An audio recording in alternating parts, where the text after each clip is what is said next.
The Orphan Trees, a Buddhist Zen story.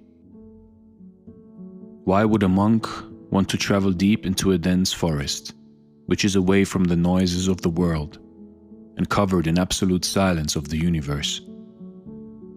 A forest which is so dense that even the daytime looks like it is dark. Walking through the forest, the monk felt a void inside him.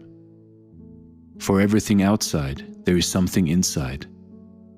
And the void which the monk felt within him to complement this deafening silence outside was something he had not experienced before. As he walked along with his master, his eyes felt on the large trees which were so tall and old. This forest was untouched and virgin. The monk remembered his childhood days suddenly. He remembered how he had a family once, with his father and mother right beside him and pampering him all day.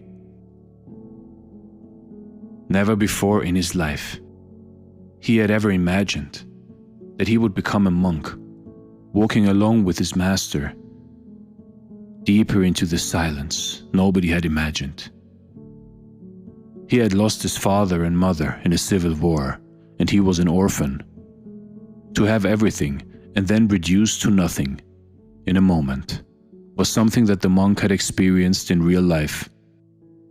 Today he felt the same void in him, as if he is walking deeper and deeper into the nothingness which had haunted him at the time he lost his family. The master looked at his student, and he could see that he was in some thoughts. The master asked the monk as to what troubled him. And the monk, with uneasiness, tells his master how these forests reminds him of his past. How every passing tree is like a second of the fateful day that he lost his family. How the void he felt during that day was something far less that he is experiencing today. As if this entire forest is reminding him the fact that he is an orphan. All alone, lonely, and without help.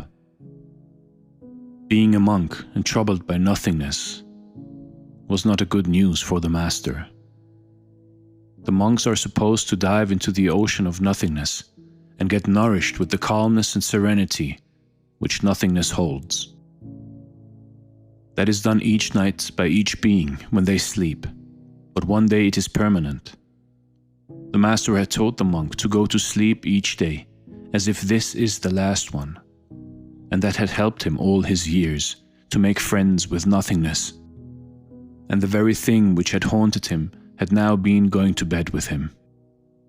However, these lonely forests and trees brought with them an aura of divine nothingness which the student was overloaded with. The master makes the student look at the trees.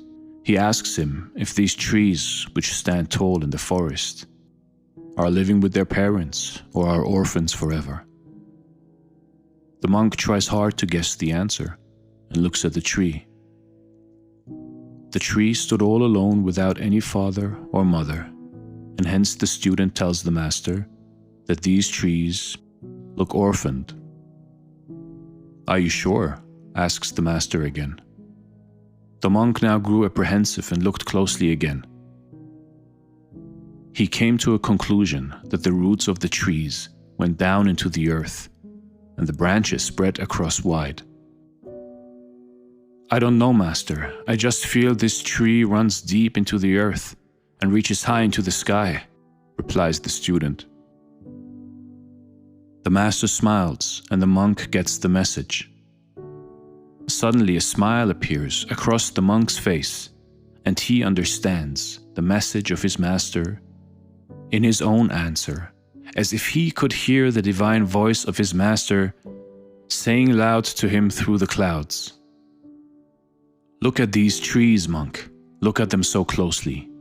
Each moment their roots go deeper into the earth, seeking something down there, while at the same time their branches go higher in the sky, seeking something up higher. You can clearly see this tree is seeking something. He wants to know and find out something. Through his roots in the earth and the branches facing the sky, He is looking at all three realms for the answer. He wants to know if he has a father or mother waiting somewhere, or whether he is an orphan. You say he is an orphan, probably he is. This is what makes him seek his home, his true home. He does not know yet, but look, he tries to find.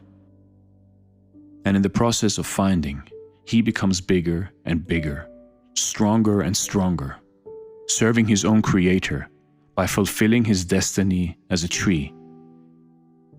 You, my dear monk, you are also an orphan, like all the trees here in the forest. Let's sit with them and meditate and find our true home. We might be going to the same home, and we all are orphans. Let's carry on with our journey. Thank you so much for watching, and stay blessed.